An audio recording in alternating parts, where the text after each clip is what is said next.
Do you need to replace the battery on your Alienware x17 R2? Well, I'm going to show you how.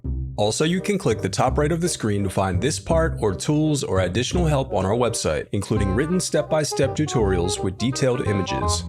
Now that that's out of the way, let's jump into it. First, unscrew the bottom base cover. Then pry apart and remove the bottom base cover.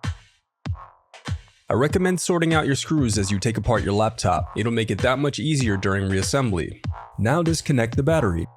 Now unscrew and remove the battery.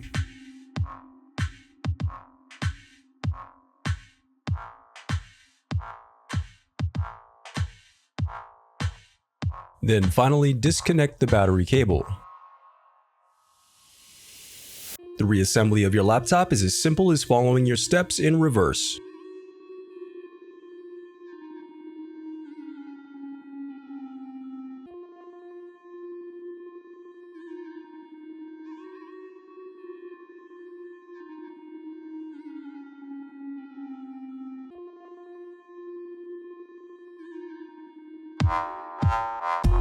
If you still need help, you can visit partspeople.com and view printable DIY instructions to help you along the way. We also have playlists of thousands of Dell tutorials for hundreds of different models, so keep checking back. Thanks for watching.